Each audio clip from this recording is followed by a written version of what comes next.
Grandísimo, Mauri García. Muchísimas gracias. Estaba súper puntual a la cita aquí en el Museo del Palacio de Bellas Artes. Gracias, de verdad. Muchas gracias y muy buenas tardes a todos por estar aquí y bueno, vamos a disfrutar el recorrido hoy.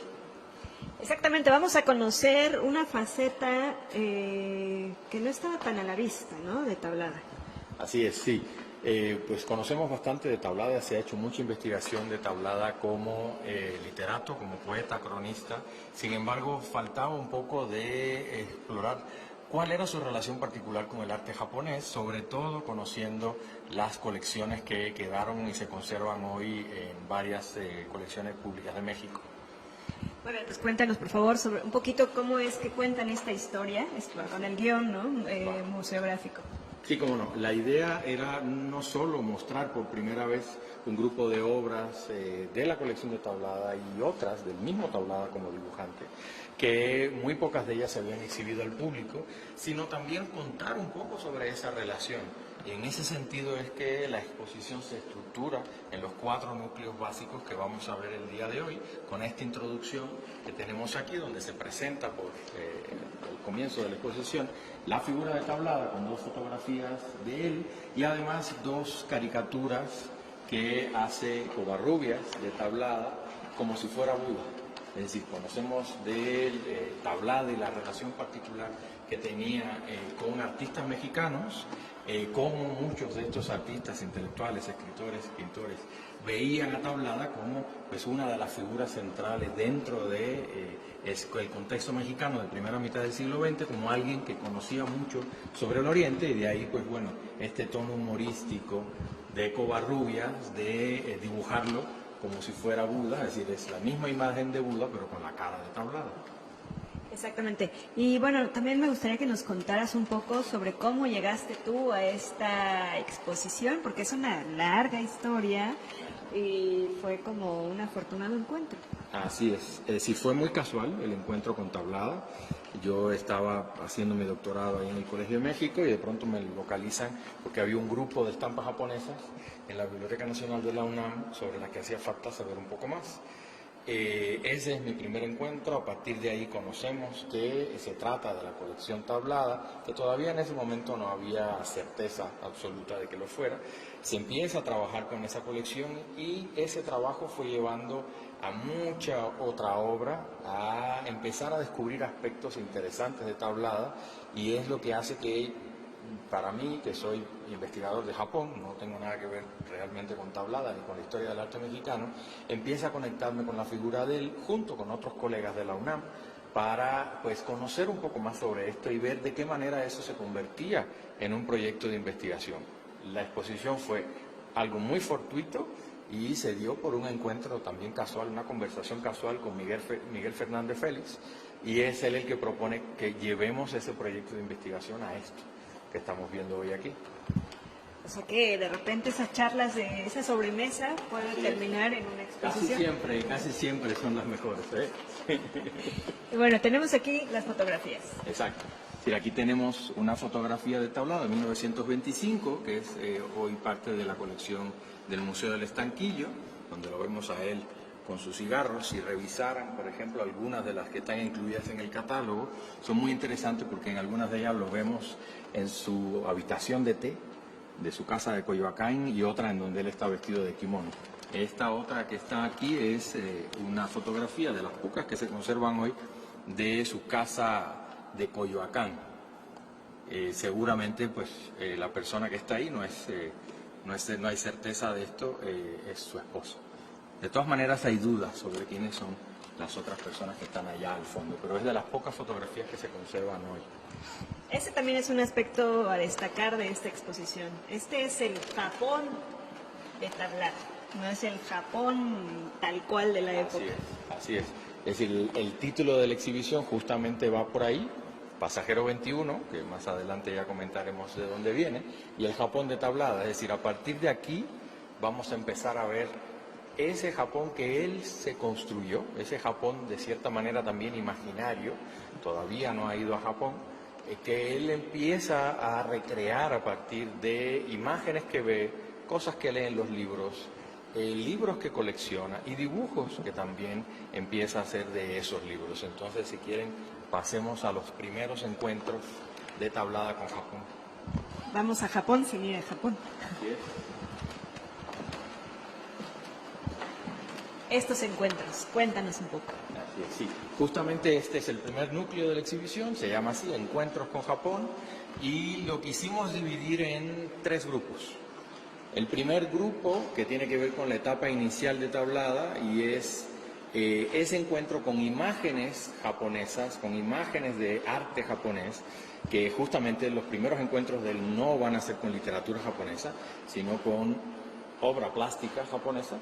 Y si quieren pasamos a esta mesa que yo creo que sería con la que deberíamos iniciar, y es ese libro que está aquí, que es uno de los volúmenes del famoso libro El manga de Hokusai, o los bosquejos de Hokusai, como también se le conoce, y es el primer contacto que Tablada tiene con Japón. Él mismo lo cuenta, de que cuando era niño, tenía 6 años, de casualidad él se encuentra con un libro diferente, y cuando lo empieza a hojear, empieza a ver seres distintos, animales, dibujados de una manera que para él era nueva, y eso lo cautivó mucho.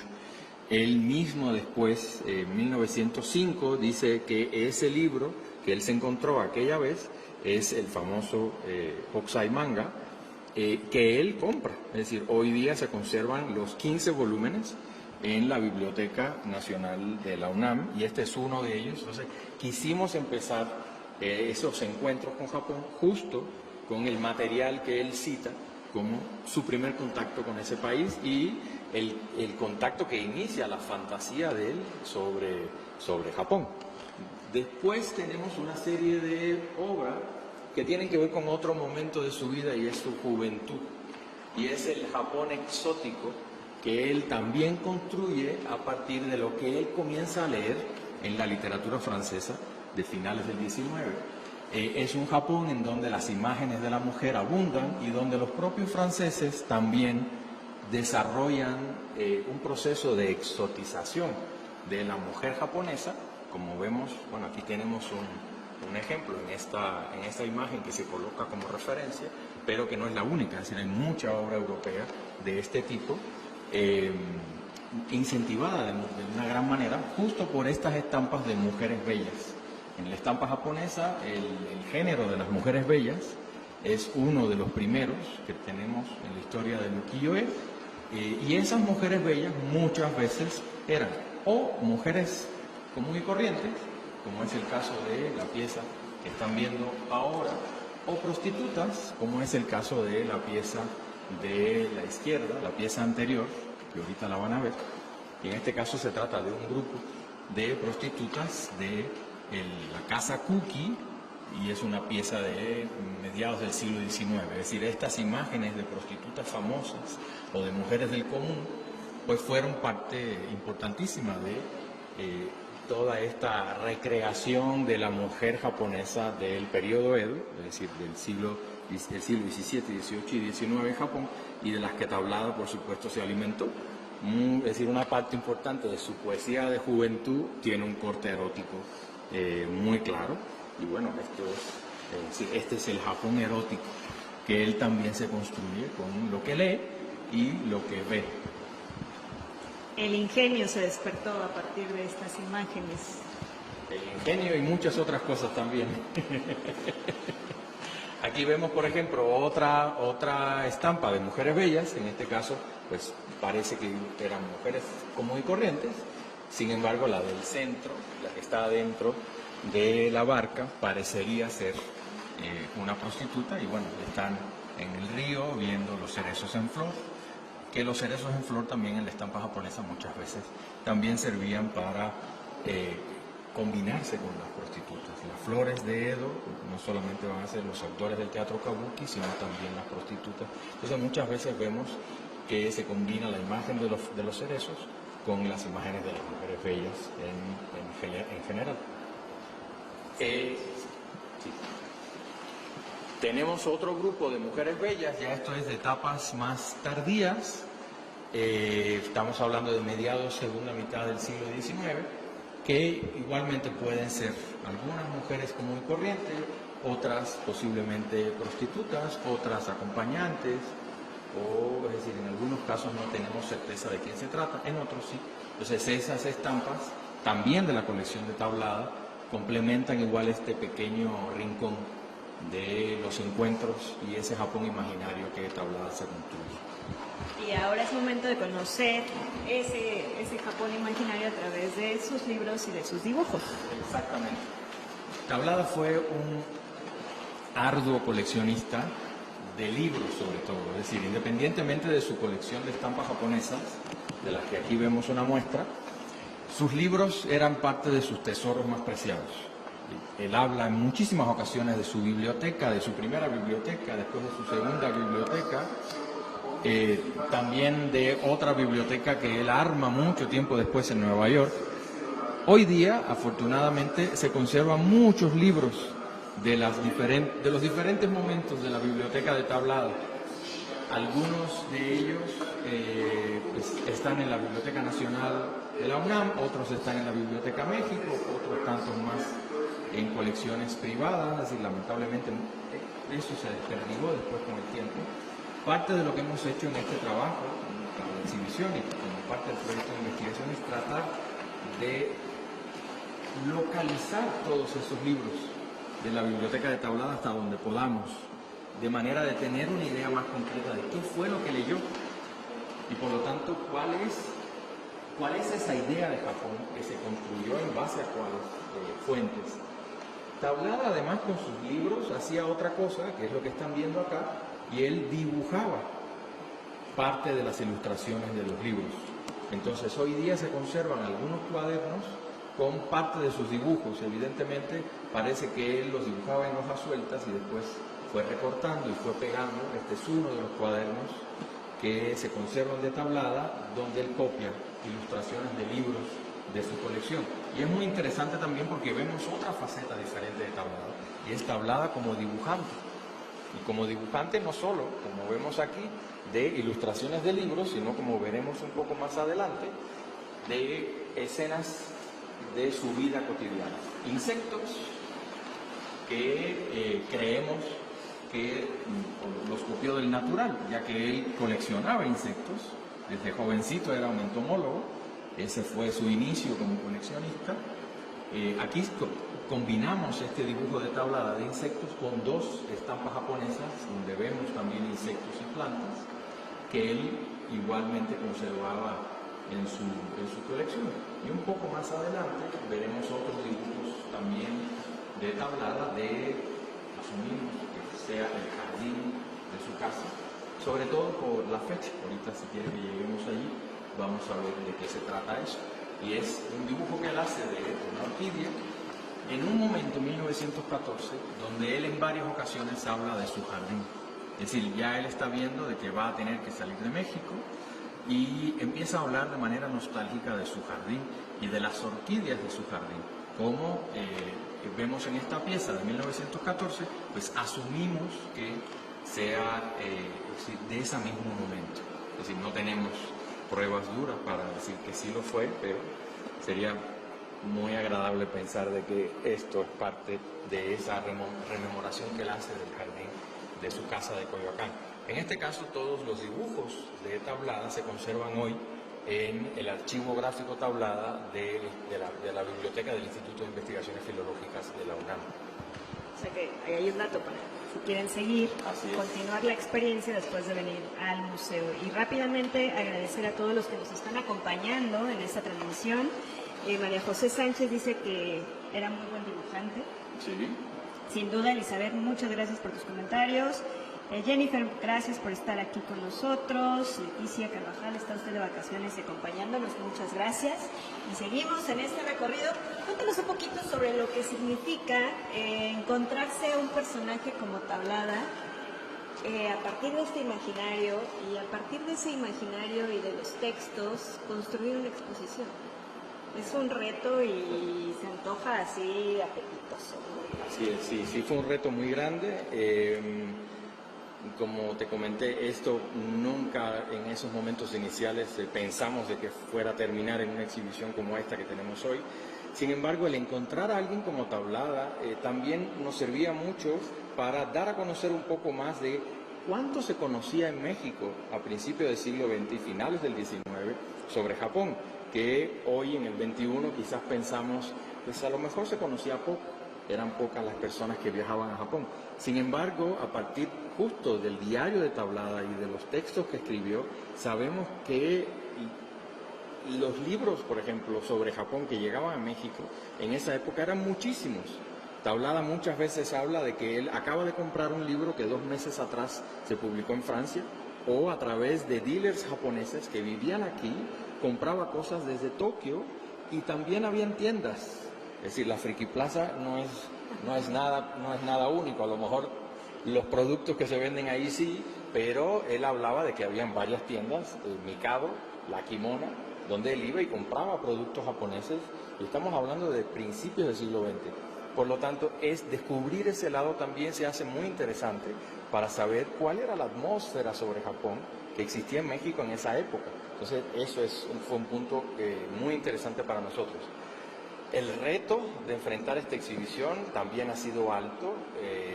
Ha sido un proceso de, además, ir encontrando nueva obra que no hemos terminado. Sabemos que hay obra todavía guardada que irá saliendo poco a poco. Y bueno, afortunadamente para nosotros, que no somos ni museógrafos, ni curadores, ni nada por el estilo, tener el apoyo del equipo de trabajo del Museo Nacional de Bellas Artes ha sido extraordinario para poder montar todo esto. Entonces, en ese sentido, yo sí quisiera resaltar la importancia del trabajo de grupo, tanto con mis colegas de la UNAM como con los colegas del Palacio de Bellas Artes, que en conjunto pues, han sido los que han podido lograr esto. Muy bien, pues sigamos entonces el recorrido. También agradecer a Eduardo Casanova, que es quien viene con la cámara al hombro, aquí, manteniéndose firme para que todo salga bien bonito. Muchas gracias. Esta esquina es una continuación de lo que vimos en la sala anterior, que es este contacto de Tablada con la naturaleza a través del arte japonés, como vemos en esas dos estampas. En japonés se les dice kachoga, que quiere decir estampas de pájaros y flores. Sin embargo, pues a lo mejor les llama la atención de que eso que están viendo ahí no son pájaros ni flores, sino es un ratón y parece uva. El nombre de kachoga era el nombre genérico para imágenes donde se combinaban plantas y animales. Y bueno, estas dos, que la anterior y la que están viendo ahora, son justo ejemplos de eso, así como las que van a ver un poquito más adelante, que ya son de la primera mitad del siglo XX, no son exactamente ukiyo-e, es decir, ya estamos hablando de un proceso también de occidentalización del arte japonés, como vemos en esas dos piezas, y en este caso se trata de Ohara Koso, que fue uno de los más importantes pintores y grabadores japoneses de la primera mitad del siglo XX, y los temas de las grullas y del cuervo lo vamos a encontrar con muchísima frecuencia en el arte japonés.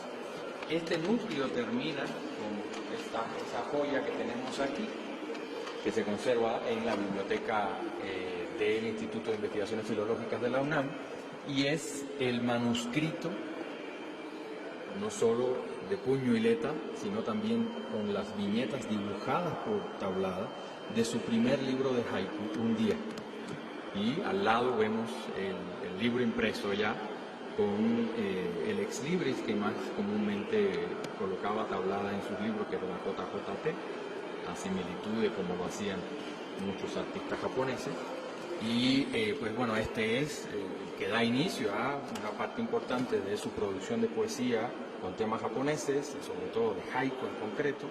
Después vendrían otros libros, y ahora tenemos aquí al fondo este tori, que es el arco que encontramos tradicionalmente a la entrada de los santuarios Shinto en Japón, y que marcan la separación entre el mundo secular y el mundo sagrado, y que funciona muy bien aquí en esta exhibición, además con otro de los ex libris de Tablada arriba, porque justamente es el que nos va a llevar a la llegada de Tablada a Japón. Exacto, que eso también fue un hallazgo, porque se pensó que Tablada nunca había ido a Japón. Así es, sí, hubo un debate de muchos años sobre si Tablada había ido o no.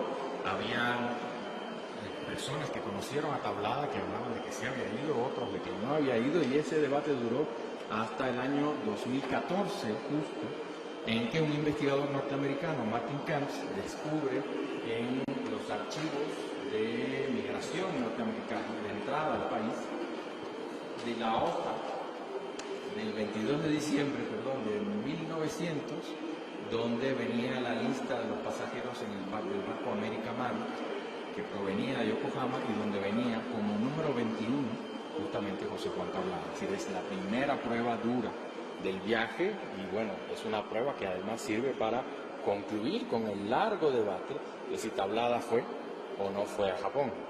Es decir, lamentablemente no pudimos conseguir el original de los registros migratorios norteamericanos por razones lógicas, pero lo que sí hemos colocado es una pequeña reproducción de la hoja donde viene el nombre de Tablada y el número 21, que, como seguramente ustedes recordarán, le da nombre a la exhibición Pasajero 21, así mismo es, el Japón de Tablada,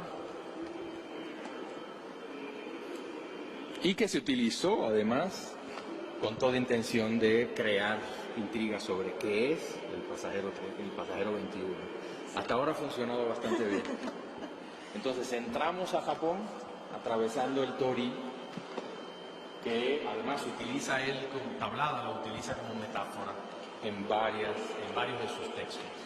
Entonces este núcleo que tenemos acá justamente tiene que ver con el viaje a Japón, y en él hemos reunido algunas pruebas de ese viaje, así como estampas ukiyo-e de su colección del Japón que él debe haber visto.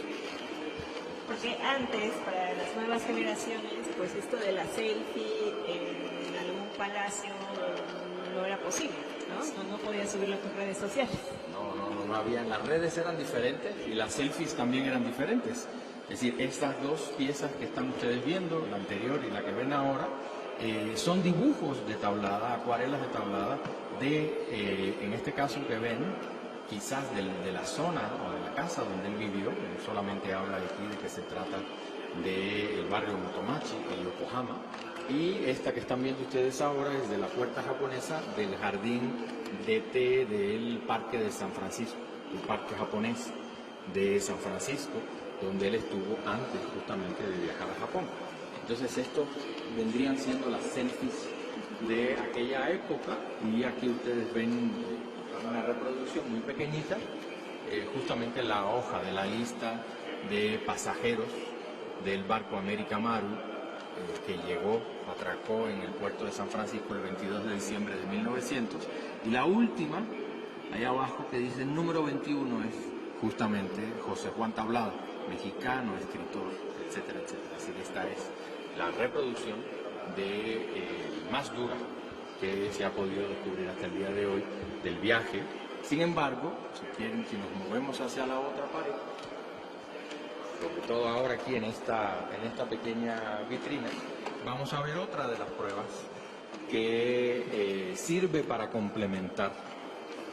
¿Recuerdan el libro de Hokusai, el manga de Hokusai que vimos en la primera pieza que vimos en la exhibición? Bueno, este es otro de los volúmenes, en este caso es el volumen 14, pero lo interesante es la nota de Tablada que dice de que este libro lo translitera de manera muy rara, el manga de Hokusai, lo compró en Yokohama, en la librería Maruya de la calle Benten, el 3 de julio de 1900. Claro, teniendo esta prueba solo no nos es suficiente, pero combinada con el registro que vimos, y además también combinado con esto, porque otra de las teorías fue eso se lo inventó. Sin embargo, pues encontramos en el archivo histórico de la ciudad de Yokohama, pues una publicidad de la librería Maruya, que estaba justamente en la calle Benten de la ciudad de Yokohama. Por lo tanto, la librería no solo existió, sino fue uno de los primeros antecedentes de lo que hoy se conoce como Maruzen, que es una de las librerías más importantes de Japón. Entonces, tanto el libro como esta reproducción de la publicidad de la librería sirve para reforzar todavía más la estancia de Tablada en Japón. Seguimos a esta otra vitrina de acá, donde vamos a ver a la izquierda es decir, la primera de las crónicas que escribe Tablada desde Japón, y es justamente el momento en el que él llega.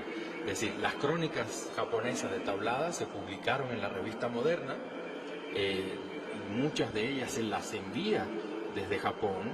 Es interesante porque además no solo él escribe, sino también esa imagen que ven allí es un esbozo que lo tenemos en la pared, que también hace el propio Tablada. Es decir, él no solo escribía el texto, sino enviaba sus ideas para las ilustraciones de sus crónicas.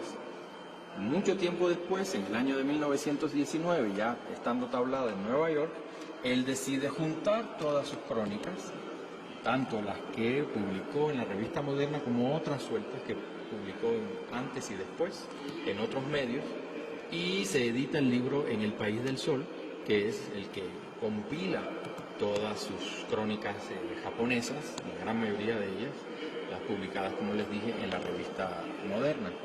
Y bueno, tenemos otros ejemplos más adelante en la exhibición de los bocetos que él mandaba para ilustrar sus crónicas japonesas. En este caso, pues es una imagen que aparece en varios, entonces él la hace como si fuera genérica de varios artículos.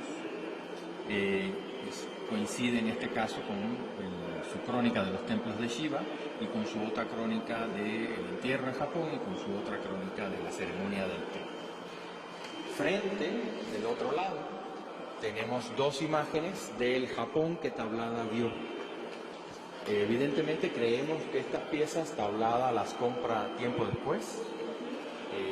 No hay ninguna prueba que nos diga que las compró en Japón, pero tampoco podemos decir que no tenemos certeza de lo contrario. Y en el caso de la izquierda, pues la imagen que tenemos es del emperador de Japón de ese momento, ya vestido con traje militar occidental, que comienza igualmente a salir al público. Esto es algo nuevo que empieza a ocurrir a partir de 1868. Y que marca también un proceso de cambios en Japón, los procesos de modernización y adopción de patrones occidentales a todo nivel, que para los japoneses de ese momento les permitiría convertirse en una potencia que podía competir con Occidente. Y en la imagen que están viendo ustedes ahora, se trata de ese primer ferrocarril que une la ciudad de Yokohama con la ciudad de Tokio y que Tablada también tomó. Es decir, hay una de sus crónicas en donde él narra el viaje que hace desde Yokohama hacia Tokio, justamente en ese mismo tren.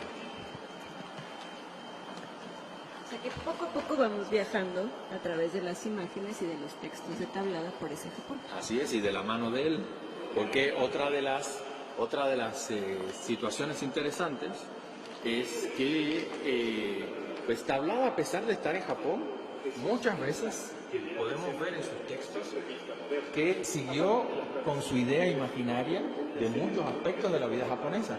Aún frente a la realidad que tenía, él recreó muchas cosas. Los lados menos agradables de la sociedad japonesa que él veía, pues esos no les gustaba, y además los mencionaba de esa manera. Este no es el Japón que a mí me interesa. Esta es otra de las últimas pruebas interesantes que tenemos, y parte, si podemos ver la de la izquierda primero, parte de este esbozo de un programa de mano del teatro Kabuki que él incluye, no solo el esbozo, él incluye la reproducción en su crónica, una de las crónicas de Japón, sobre el teatro japonés, y él habla de una obra que vio en Yokohama, en donde había un demonio gato. Por trabajo de revisión de programación de teatro Kabuki de finales del 19, hemos podido encontrar que la obra realmente fue cierta, que no fue un invento de Tablada, y la obra que él vio y que además se llevó a escena en el teatro Tsutaza de Yokohama el día 18 de noviembre de 1900, se llama La extraña historia del gato fantasma, de las profundidades de Sagano, que está a su vez basada en un libro de 1881, y esta reproducción que ven aquí es una de las páginas de ese libro. Por lo tanto, coincide con la etapa en que estuvo Tablada en Japón, y es otra prueba más del viaje que él hizo. Finalmente, de este núcleo quisiera mostrarles esta pieza que es hermosa, que es lo que se denomina el libro acordeón. En este caso, una buena parte de los ukiyo-e de este libro acordeón también corresponden a obras de teatro kabuki. Hoy día este libro está en la colección del Fondo Reservado de la Biblioteca Nacional de la UNAM. Las piezas ukiyo-e tienen excelente estado de conservación, pero el punto también interesante es que del otro lado, en la parte de arriba, vemos justo programas de mano del teatro kabuki parecidos a el que les comentaba yo hace un momento de Tablada y de la obra que él vio allí. Una cuestión, todos estos documentos, así como sus bocetos, ¿están digitalizados? Una parte sí, otra parte no. Es decir, la exposición ha sido muy buena también porque, por ejemplo, mucha de la obra ukiyo-e, por lo menos toda la que está aquí, se pudo digitalizar y se le facilitó también a la Biblioteca Nacional de la UNAM una copia de esas digitalizaciones para que tuvieran digitalizaciones de buena resolución. Todavía falta trabajo por hacer, hay una serie de piezas que todavía no se han digitalizado. En el caso de los dibujos de Tablada, todo eso sí se encuentra digitalizado en la biblioteca del Instituto de Investigaciones Filológicas de la UNAM y se puede consultar a través del sitio web Tablada que mantiene el profesor Rodolfo Mata del mismo instituto y quien ha sido alguien con el que hemos estado trabajando desde el inicio de este proyecto y ha sido importantísimo para poder llegar a este momento de la exhibición. Sí, porque el hecho de que estén tan bien conservados es porque han estado resguardados, pero bueno, ahorita ya salen a la luz y es momento de cuidarlos bien para que se mantengan otro tiempo más. Así es, justo por eso, si se fijan, la intensidad de la luz en todas las salas es muy tenue y esto tiene que ver con la conservación de las piezas. Uno de los enemigos más importantes del ukiyo-e es la luz, porque sus tintas no son tintas de base agua, son pigmentos, la mayoría de ellos naturales, minerales, animales, vegetales, y goma arábiga y agua. Por lo tanto, son muy volátiles las tintas del ukiyo-e. La luz intensa atenta contra el color, desaparece el color y la humedad también. Pero en este caso, la Ciudad de México es una ciudad seca, funciona muy bien para la conservación de las piezas, entonces la luz viene siendo el enemigo principal. Por eso, una pieza como el libro acordeón, que la mayoría del tiempo estuvo cerrada, es de las que mejores se conservan de la colección Tablada. Pasamos entonces a este muy pequeño núcleo al que le pusimos el caso de Utagawa Hiroshige y que reúne no solo una serie de ukiyo-e del famoso ilustrador japonés Utagawa Hiroshige, sino también gira en torno, número uno, al libro que en 1914 escribe Tablada sobre Hiroshige y que vemos en la vitrina. Ahí tenemos dos, es el mismo libro, pero dos imágenes referentes de él, la portada y una de las páginas con ilustraciones abiertas. Y creemos que es el primer libro que se escribe en lengua española sobre un artista japonés, y más aún sobre Hiroshige. Él lo escribe utilizando una serie de fuentes que va reuniendo a lo largo de su vida, las pocas fuentes que en 1914 existían en francés y en inglés sobre Utagawa Hiroshige, y también complementamos entonces este pequeño núcleo con algunas de las estampas de Hiroshige que Tablada reunió en su colección y que vemos justamente del lado aquí enfrente, justo frente a nosotros. Tenemos escenas de paisajes que son las primeras que vemos aquí en esta sala y después tenemos otras imágenes que vamos a ir comentando. Es muy importante también mencionar que asimismo como en 1914 Tablada escribe un texto sobre Hiroshige, en 1937 en este mismo museo, el Palacio de Bellas Artes, Tablada trabaja y ahí más adelante verán la publicidad de ese evento, para una exhibición de estampas de Hiroshima, que además la complementó con conferencias que dio en marzo de 1937. Entonces, en ese sentido, ha sido también para nosotros muy interesante, pues, citar este espacio como uno de los primeros lugares donde en México se hicieron exhibiciones de arte japonés, en este caso del artista Utagawa Hiroshige, que Tablada coleccionó a lo largo de su vida, y estas son de las pocas piezas de Hiroshige que hoy día se conservan. Es decir, ha habido también muchas teorías en torno a qué pasó con su colección. Algunas se conservan, otras quizás se vendieron, la viuda las vendió, o pues, ya Tablada, quién sabe qué hizo con muchas de ellas en vida, o quién sabe qué pasó también con muchas de ellas una vez Tablada fallecido, ¿no? Entonces, estas son las que se conservan hoy en la Biblioteca Nacional. Y además de, si vemos aquí a la derecha, además de estampas de paisaje, tenemos piezas como justamente esta, que es un tríptico, que es una colaboración de Utagawa Kunisada primero, quien hizo todas las figuras, y uno de los discípulos de Hiroshige, en este caso Hiroshige II, Utagawa Hiroshige II, quien hizo todo el diseño del fondo. Entonces vamos a ver que en el arte japonés también muchas veces encontramos, y en la estampa japonesa en particular, esta colaboración de varios ilustradores en una misma obra. En este caso Utagawa Hiroshige II y Utagawa Kunisada I, quien fue uno de los más prolíficos diseñadores de estampas japonesas de la primera mitad del siglo XIX. Continuamos. Vamos a seguimos con esto también. Bueno, nos mencionan que una solicitud para el Museo del Palacio de Bellas Artes es que así como hay todas estas herramientas para personas en lengua de señas mexicanas, que también les gustaría que hubiese para personas con debilidad visual.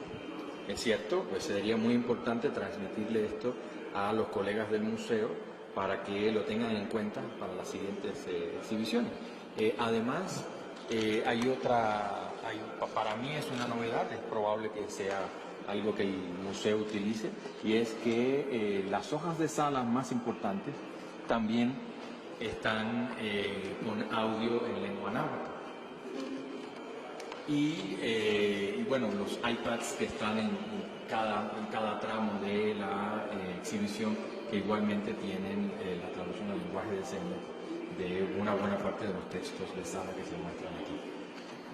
Este núcleo que sigue, que sería el más grande de la exhibición, es el que denominamos Tablada, promotor, crítico y coleccionista, y que justamente lo que quiere es honrar también ese trabajo de Tablada, no solo ya como cronista, no solo ya como escritor, sino también como alguien que contribuyó muchísimo a la promoción de la cultura japonesa en México, y también contribuyó muchísimo a la promoción de muchos artistas de vanguardia mexicanos de la primera mitad del siglo XX. Entonces aquí combinamos estas diferentes facetas. Empezamos con Tablada coleccionista, vemos ahí esta pequeñita foto, pero que es muy ilustrativa de esta labor de Tablada. Lo vemos sentado en su escritorio, no sabemos si se trata de su estudio u otro espacio de su casa, y con un biombo al fondo donde vemos imágenes de Sharaku, que fue uno de los más relevantes ilustradores de estampa japonesa con temas de actores de kabuki.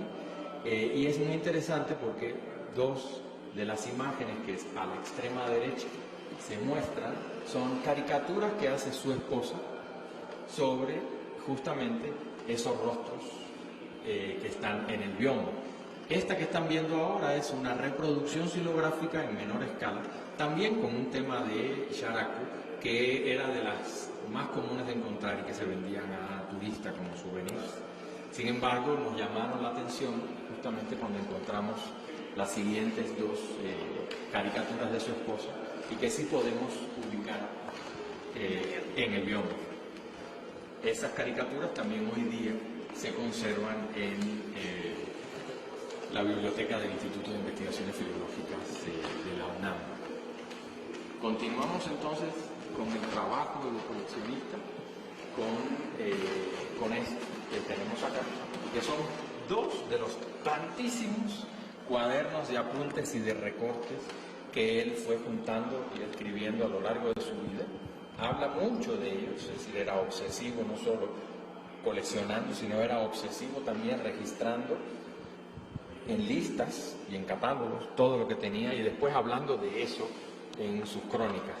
En el caso que vieron hace un momentito es de recortes de imágenes de jardines japoneses, y ese que están viendo justo ahora es el único cuaderno que hoy día se conserva de notas de tablada sobre artistas japoneses, y en ocasiones menciona este libro lo tengo en mi colección, en mi biblioteca, o esta obra me interesa mucho. Entonces también es muy interesante ese tipo de cuadernos para saber un poco más sobre cómo él veía las piezas que tenía y de las que hablaba además muy poco en sus textos. Entonces tenemos este salón grande donde vemos en las paredes estampas de teatro kabuki, que es quizás dentro de la colección tablada el núcleo más abundante y mejor representado. Es decir, aquí vemos imágenes de muy diverso tipo. Las estampas de actores de kabuki es así mismo, como mencionábamos al principio con las mujeres bellas. Estas van a ser otros de los temas genésicos del ukiyo-e y que continuó hasta finales del siglo XIX por la popularidad que además tenía el teatro kabuki en ese momento. Asimismo, como decíamos que las prostitutas eran muy famosas en esa época, los actores de teatro kabuki eran ídolos populares. Y las estampas de actores de kabuki, porque además se puede, si ven después, si vienen a la exhibición y ven los pies de obra, van a ver que están en la mayoría de los casos identificados quiénes son los actores y qué personajes están representando. Entonces, esas imágenes de actores de teatro kabuki en el periodo Edo, es decir, siglo XVII, XVIII y XIX, van a funcionar como quizás hoy funcionan para muchos amantes de los actores de cine o de teatro, y los pósters o otro tipo de coleccionables. Es decir, la gente compraba las estampas de sus actores de kabuki preferidos, las coleccionaba, las obras que les gustaban. Es decir, estamos hablando de una producción popular, altamente popular, que circulaba en todas las ciudades y sobre todo en la antigua ciudad de Edo, que es lo que hoy día conocemos como Tokio. Estas tres estampas que estamos viendo ahora, sobre todo las dos de la derecha, son del famoso ilustrador de la segunda mitad del XIX, Toyohara Kunichika, donde vemos igualmente actores muy conocidos de ese momento. La imagen que están viendo ahora es de Nakamura Shikan, uno de los más famosos en su momento, y además estas dos piezas son igualmente extraordinarias por el nivel de preservación del color que vemos si las comparamos además con otras piezas de otras épocas. Estamos viendo además dos piezas que ya son de la segunda mitad del siglo XIX, cuando también hubo un cambio técnico en la estampa japonesa y se comenzó a utilizar tintas sintéticas, de anilina, una buena parte de ellas, que hacían que el color se conservara todavía mucho más brillante que las otras tintas.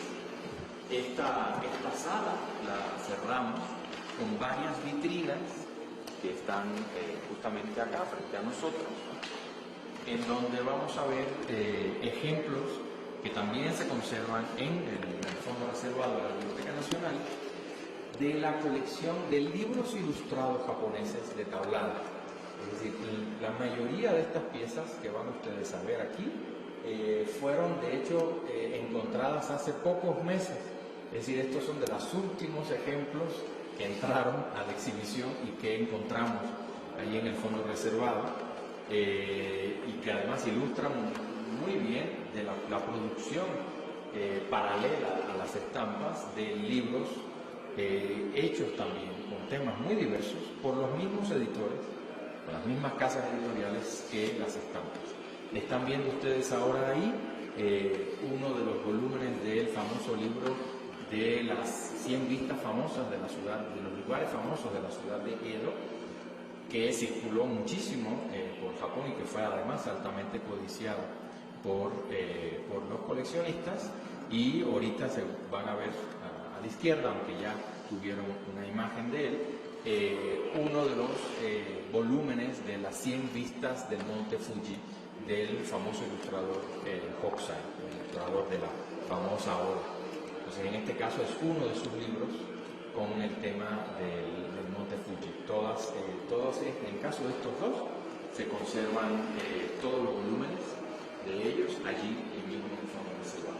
Y estas tres que tenemos acá son justo de las que les mencioné que encontramos en el fondo reservado, gracias al apoyo que nos brindaron los colegas del fondo reservado de tratar de encontrar allí más obras de tablada, porque no se asociaban muchas de estas piezas con tablada. Y son tres libros ilustrados, además hermosos, de finales del siglo XIX y principios del siglo XX, dos de ellos con temas de los famosos temas de pájaros y flores. El caso de la izquierda es así, el caso del centro también es así, y el libro de más a la derecha es de hecho uno de los volúmenes de una revista muy famosa que se publicó en Japón a finales del XIX, principios del siglo XX, que se llama Bijutsukai, y que compendiaba una serie de patrones de diseño de diferentes artistas y diseñadores de Japón de ese momento, y fue una de las revistas más importantes en el desarrollo del movimiento Mingei, el movimiento de rescate de las artes populares y las artesanías, y el poder crear antologías de patrones de diseño para que también pudieran extenderse más allá de las artes plásticas.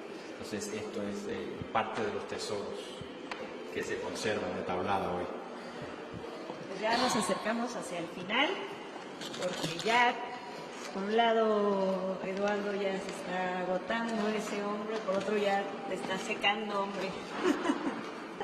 Así que otra parte muy importante de esta exposición está en la Cineteca Nacional, con un ciclo de cine que justo hoy a las 6:30 tenían una función, ¿no? Así es, a las 7 de la noche comienza el ciclo de cine en la Cineteca Nacional. Vayan, va a estar muy interesante, porque no solamente se van a mostrar películas que tienen que ver con el ukiyo-e, con algunos de los artistas importantes del ukiyo-e, sino también con la época que gira en torno a esta exhibición. Yo creo que quizás si nos movemos al último salón, Vamos. para mostrarles algo que no estaba concebido al principio, que por lo tanto también ha sido una sorpresa aquí en esta exhibición. Empieza acá. Y es lo que nosotros en realidad primero le llamamos el epílogo de la exhibición, y que tiene que ver con el papel también de tablada como mediador entre los círculos de intelectuales y artistas mexicanos de la primera mitad del siglo XX con Japón. Entonces le pusimos a este núcleo japonismo mexicano. Es un núcleo para el que recibimos el apoyo, grandísimo apoyo de otro colega, de Luis Ríos, quien nos ayudó, no solamente hacer un poco de arte japonés, de arte mexicano no sé nada, y entonces en este sentido Luis Ríos fue algo importantísimo, porque fue justo quien nos ayudó a ir encontrando obra que tuviera esa relación. ¿Cuál es la relación que hemos encontrado? Y esto es importante además decir que es un núcleo que el propósito fundamental es abrir nuevos espacios de investigación a algo que hasta ahora no se había trabajado en la historia del arte mexicano, y es la influencia del japonés. Entonces, esa influencia la vemos marcada por dos aspectos. Lo que están viendo acá, que son obras de Orozco, es a partir de los comentarios, número uno, los comentarios que hace Tablada sobre algunos de los artistas mexicanos. En este caso, pues si ustedes lo ven, van a decir, bueno, ¿y cuál es la relación que Tablada ve entre estas pinturas de Orozco y el artista japonés Kitagawa Tamaro? Y bueno, la relación no es una relación formal, sino más bien a nivel temático. Para Tablada, Orozco es alguien que comienza en México a introducir el tema de las prostitutas. Y ahí es donde él lo conecta con Kitagawa Tamaro y con el arte japonés. Hasta donde Orozco tomó del arte japonés o no, pues eso no lo sabemos, seguramente no. Sin embargo, pues queríamos entonces ver también cómo Tablada veía algunos de estos artistas mexicanos. Tenemos otros casos, como justamente el que está aquí enfrente, y es la pintura del volcán de Colima de Enciso, en donde la relación ya sí es muy formal. Tablada le llamaba a Enciso el más japonés de los pintores de paisaje mexicano. Y a lo mejor si vemos solo el volcán de Colima, pues no lo conectamos con Japón, salvo la firma, el sello de firma estilo japonés que vemos ahí abajo, en la parte inferior izquierda. Sin embargo, si después de ver el volcán de Colima vemos la imagen del Fuji rojo de Hokusai, pues nos va a quedar muchísimo más clara esa relación de esta obra con el arte japonés. No es el único caso, es decir, como veremos más adelante, también Tablada encuentra similitudes entre la obra del Dr. Atle, y con ese vamos a cerrar el recorrido. Tenemos estas tres piezas aquí que lo que hacen es rescatar el uso por parte de artistas de la idea de los sellos de firma chinos y japoneses. A diferencia nuestra, que firmamos de manera manuscrita, en China y en Japón se utilizaban los sellos de firma para las obras. Esto fue tomado por los europeos, Toulouse-Lautrec fue uno que lo utilizó mucho, y a México llega no solamente, como vimos para el caso de Enciso, o como veremos para el caso de Torres Palomar está aquí, como veremos en el caso de Torres Palomar, con los famosos caligramas que ya ustedes vieron ahorita. Es decir, Torres Palomar lo que hace es recuperar la idea de los sellos de firma y crear esto que llamamos calograma, y que él planteaba de que podían incluso involucrarse aspectos psicológicos en ellos, a partir de quién era la persona para lo que estaban hechos. En este pequeño núcleo de los sellos de firma tenemos la pieza de Ponce de León, donde igualmente vemos en la esquina superior derecha el uso de estos sellos de firma que remedan a los japoneses, como también vemos aquí en la pieza, en la reproducción y la explicación que está a la derecha del mismo. De hecho, aquí vemos el número 2 es el sello de firma de Tablada y el número 3 es el sello de firma de Toulouse-Lautrec.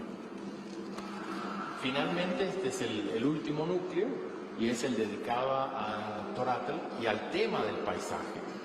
Y las asociaciones con el arte japonés son muy evidentes, sobre todo si revisamos parte de los libros ilustrados, no solo en el caso del libro ilustrado de Las 100 vistas del Monte Fuji, que vimos aquí y del que también vemos a la izquierda una pequeña reproducción, sino también otro de los libros que Tablada de hecho menciona, que él revisaba con mucha frecuencia, y es el de las montañas famosas de Japón, de Taniguchi.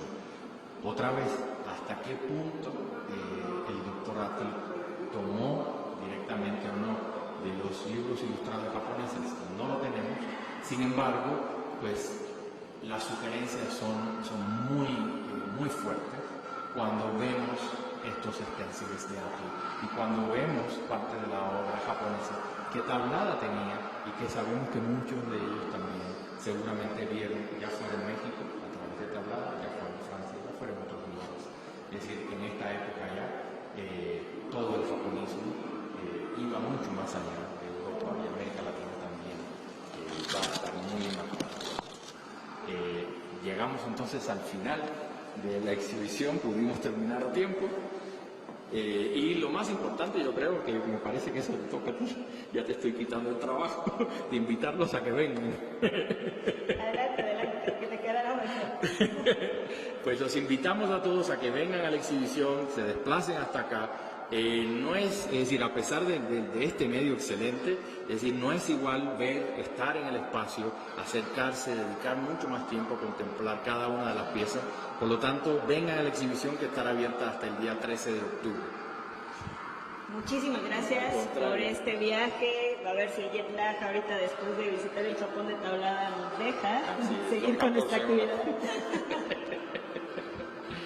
Muchísimas gracias por tu tiempo, por esta explicación tan maravillosa y por contagiarnos de este ingenio de tablada y de su manera de ver Japón, pero de también ver México. Así es. No, yo muy agradecido a ustedes dos por brindar este espacio y también por invitarme a dar este recorrido. Pues, muchísimas gracias a todos los que nos acompañaron. Tenemos sus mensajes aquí registrados. Nos comunicaremos sobre las sugerencias, también al museo, al equipo de internet. Agradecer, Eli, muchísimas gracias por el apoyo y también a Eduardo Casanova por acompañarnos en este viaje y nos vemos la próxima. Hasta luego. Bueno.